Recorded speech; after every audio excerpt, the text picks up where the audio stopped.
प्रकाश तरंगों की किस गुण के कारण अनुप्रस्थ होने का प्रमाण मिलता है? तो पोलराइजेशन या इसको ध्रुवण भी कहते हैं। ध्रुवण या पोलराइजेशन के द्वारा कि प्रकाश की तरंगों के अनुप्रस्थ होने का हमें प्रमाण मिलता है। अनुप्रस्थ का मतलब होता है एक कोई प्रकाश की किरण जो इस प्रकार जा रही है, ये जो ऊपर उठा हुआ है जो भाग होता है इसको बोलते हैं सरंग, और ये दबा हुआ जो भाग होता है इसको बोलते हैं गर्त। जब कोई प्रकाश की किरण सरंग और गर्त के रूप में चलती है तो हम उसे बोलते हैं अनुप्रस्थ। क्या बोलते हैं? अनुप्रस्थ बोलते हैं। तो प्रकाश किस रूप में चलता है? अनुप्रस्थ के रूप में चलता है। तो हमें कौन सा ऐसा प्रकाश का गुण बताता है कि प्रकाश अनुप्रस्थ के रूप में चलता है? तो पोलराइजेशन बताता है, ध्रुवण बताता है। एक वृत्ताकार वलय का गुरुत्व केंद्र कहाँ होता है? तो वृत्ताकार वलय का जो गुरुत्व केंद्र होता है वो वलय के केंद्र में होता है, वलय वृत्त के केंद्र में होता है। जैसे मान लीजिए आप एक संकोच कह सकते हैं कि एक कोई वृत्त है। अब परफेक्ट वृत्त नहीं बना, लेकिन आप लोग बना लेना, ये वृत्त है। अब इसका जो केंद्र है वो कहाँ पर होगा? जो कहाँ होगा? इसके बीच में होगा, इसलिए कहा गया वलय वृत्त के केंद्र पर गुरुत्व केंद्र होगा। नेक्स्ट क्वेश्चन है, मानव रक्त का पीएच मान कितना होता है? तो मानव रक्त का जो पीएच मान होता है वो 7.5 होता है। और जल का पीएच मान कितना होता है? तो जल का पीएच मान होता है 7 होता है। दूध का पीएच मान कितना होता है? तो दूध का पीएच मान 6.4 होता है। अब आप लोग को अगर पीएच मान का पूरा नाम पता नहीं है तो इसका लिख लीजिए पावर ऑफ हाइड्रोजन, इसका पूरा नाम होता है। अब पूछा जाता है कि जो रक्त होता है वो कैसी प्रकृति का होता है? तो रक्त होता है वो क्षारीय प्रकृति का होता है। जैसे अगर कोई भी पदार्थ है इसका जो पीएच मान अगर 7 होता है तो उदासीन प्रकृति का माना जाता है। अगर किसी भी पदार्थ का जो पीएच मान होता है वो 7 से कम होता है तो अम्लीय प्रकृति का माना जाता है। अगर किसी भी पदार्थ का जो पीएच मान है वो 7 से अधिक होता है तो वो क्षारीय प्रकृति का माना जाता है। जैसे जो रक्त का जो पीएच मान है वो कितना है? वो 7 से अधिक, कितना? 7.5 है। तो कैसी प्रकृति का हो गया? क्षारीय प्रकृति का हो गया। अब दूध का कितना होता है? तो दूध का 6.4 होता है। तो कैसी प्रकृति का होता है दूध? तो दूध अम्लीय प्रकृति का होता है। और पानी कैसा होता है? तो पानी उदासीन होता है क्योंकि उसका पीएच मान 7 होता है। तो आपको अगर कोई पूछ भी सकता है कि दूध कैसी प्रकृति का होता है? दूध अम्लीय प्रकृति का होता है। रक्त कैसी प्रकृति का होता है? तो क्षारीय प्रकृति का होता है। और पानी कैसी प्रकृति का होता है? तो पानी उदासीन प्रकृति का होता है। नेक्स्ट क्वेश्चन है, खनिज संरचना की दृष्टि से हीरा क्या है? तो खनिज संरचना की दृष्टि से हीरा एक कार्बन है। कार्बन का अपर रूप होता है हीरा। अब कार्बन के होते हैं 3 अपर रूप। कौन कौन होते हैं? एक तो हीरा होता है, एक ग्रेफाइट होता है, एक होता है फुलरीन होता है।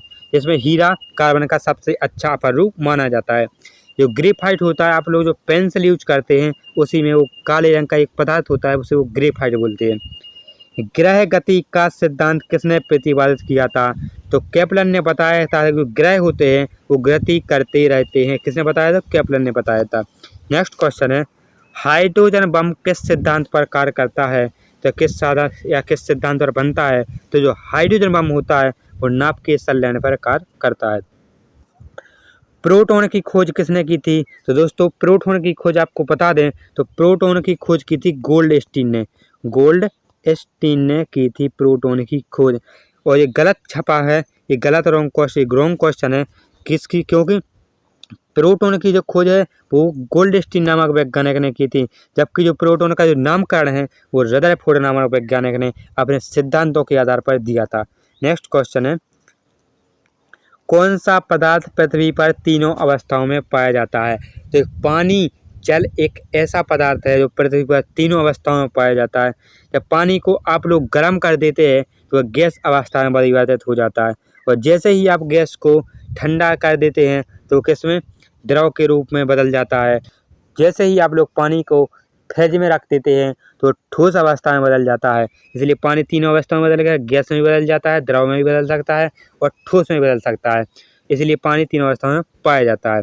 हीरे के संबंध में कैरेट क्या होता है? तो हीरे के संबंध में कैरेट हीरे का भार का मात्रक होता है। जैसे आप लोगों को अगर किसी प्रकार का एक वेट माप करना होता है, वेट को मापना होता है, तोलना होता है, तो किस में तोलते? किलोग्राम में बोलते हैं। जैसे आप लोग बोलते हैं कि आपका वजन कितना है, तो आप लोग बोलते हैं कि मेरा वजन 65 किलो है, कोई बोलता है मेरा वजन 50 किलो है। तो इसी प्रकार अगर हीरे को आप लोगों को मापना है, तोलना है, तो कैसे मापते हैं? तो कैरेट में मापते हैं। नेक्स्ट क्वेश्चन है गैल्वेनिक यदि लोहे पर किसका लेप होता है?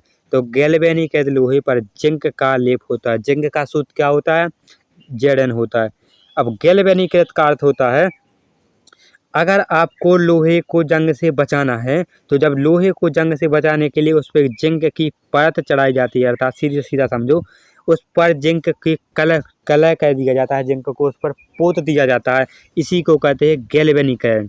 गैल्वेनिकरण या इसको बोलते हैं गैल्वेनिक, जिस लोहे पर किया जाता है उसको बोलते हैं गैल्वेनिकृत लोहा बोलते हैं। तो किसकी परत चढ़ाई जाती है? जिंक की परत चढ़ाई जाती है, जिससे लोहे पर जंग नहीं लगती है। नेक्स्ट क्वेश्चन है भारत में 28 फरवरी को विज्ञान दिवस किस उपलक्ष्य मनाया जाता है? तो सीवी रमन द्वारा रमन प्रभाव की खोज करने के दिन के उपलक्ष्य में 28 फरवरी को विज्ञान दिवस मनाया जाता है। रमन प्रभाव की खोज की थी 28 फरवरी को, इसलिए 28 फरवरी को विज्ञान दिवस मनाया जाता है। नेक्स्ट क्वेश्चन है 7 नवंबर 1888 में भारत के किस महान वैज्ञानिक का जन्मदिन है? तो डॉक्टर सीवी रमन का है। कब है? 7 नवंबर 1888 को। आयोडीन युक्त नमक का प्रयोग किस बीमारी की रोकथाम के लिए किया जाता है? तो गलकंड, या इसको गलकंड रोग बोलते हैं, या इसको ग्वाइटर रोग भी बोलते हैं, और इसको घेंगा रोग भी बोलते हैं। जब किसी व्यक्ति में क्या होता है? आयोडीन की कमी हो जाती है तो इसकी जो थायराइड ग्रंथि होती है, जो कहाँ पर पाई जाती है? थायराइड ग्रंथि गले में पाई जाती है। जैसी जो थायराइड ग्रंथि होती है वो आयोडीन की कमी के कारण फूल जाती है और गर्दन कैसी हो जाती है? मोटी हो जाती है। इसी को बोलते हैं गलकंड रोग, इसी को बोलते हैं ग्वाइटर रोग, इसी को बोलते हैं घेंगा रोग। एक ही रोग के तीनों नाम है, ग्वाइटर, गलकंड और घेंगा रोग होते हैं। आयोडीन का सूत्र क्या होता है? तो आयोडीन का सूत्र होता है आई। क्या होता है? इसको I2 से रिप्रेजेंट करते हैं, जैसे क्लोरीन को Cl2 से, I को I2 से। नेक्स्ट क्वेश्चन है विद्युत मोटर का कार्य क्या होता है? हमने आपको ऊपर भी बता दिया था कि विद्युत मोटर का कार्य क्या होता है। तो विद्युत मोटर का कार्य होता है विद्युत ऊर्जा को यांत्रिक ऊर्जा में बदलता है। सीधी सीधी बात है, जब ये आपसे विद्युत मोटर की बात की जाए तो विद्युत से आपको ध्यान रखनी है विद्युत ऊर्जा। विद्युत ऊर्जा को किसमें बदल देता है? तो यांत्रिक ऊर्जा में रूपांतरित कर देता है, बदल देता है। हरे पौधों में प्रकाश संश्लेषण की इकाई क्या कहलाती है? तो हरे पौधों में जो प्रकाश संश्लेषण की इकाई होती है वो क्वांटासोम कहलाती है, जिसको पृथ्वी का औसत घनत्व कितना है या पृथ्वी का कुल घनत्व कितना है? तो पृथ्वी का जो कुल घनत्व होता है 5.5 ग्राम घन सेंटीमीटर होता है। नेक्स्ट क्वेश्चन है सूर्य सदैव पूर्व में निकलता है। क्यों निकलता है? क्योंकि जो पृथ्वी होती है वो पश्चिम से पूर्व की ओर इस प्रकार की राउंड कर रही है। किस प्रकार की? पश्चिम से इस प्रकार की मूव कर रही है हमारी पृथ्वी, इसलिए जो सूर्य होता है वो सदैव पूर्व दिशा में निकलता है, और जो सूर्य अस्त होता है सदैव पश्चिम दिशा में होता है। पौधों में वाष्पो उत्सर्जन दर के निर्धारण के लिए किस यंत्र का प्रयोग किया जाता है? तो पोटोमीटर का उपयोग किया जाता है।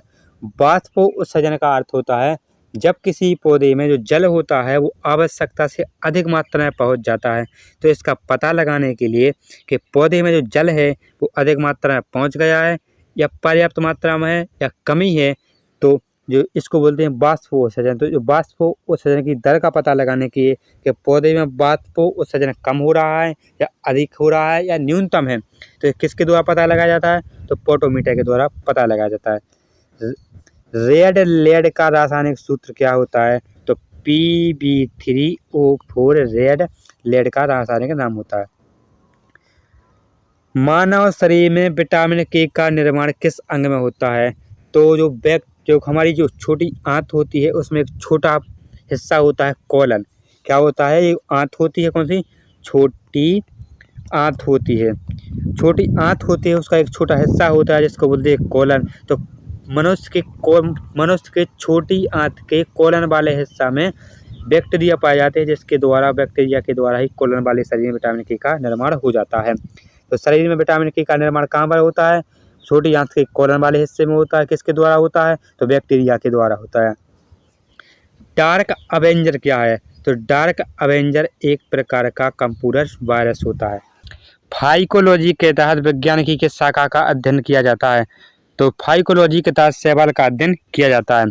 नेक्स्ट क्वेश्चन है किस विटामिन में कोबाल्ट पाया जाता है? तो विटामिन B12 में कोबाल्ट पाया जाता है, विटामिन B12 में कोबाल्ट पाया जाता है। मेनिंजाइटिस नामक रोग शरीर में कौन सा अंग को प्रभावित करता है? तो मस्तिष्क को प्रभावित करता है, ब्रेन को प्रभावित करता है। मानव शरीर में रक्त का थक्का नहीं बनने का प्रमुख कारण क्या है? तो दोस्तों, हमारे जो शरीर में जो ब्लड बहता है, ऐसा क्या कारण है कि हमारे शरीर में ब्लड बहता रहता है, जमता नहीं है? तो इसमें हेपेरिन की उपस्थिति, हमारे ब्लड में हेपेरिन पाया जाता है, जिसके कारण हमारे शरीर में जो ब्लड है, जो खून है, वो रक्त है, वो जमता नहीं है, लगातार बहता रहता है। चाय बनाने के लिए विद्युत द्वारा केतली में पानी किस विधि द्वारा गर्म होता है?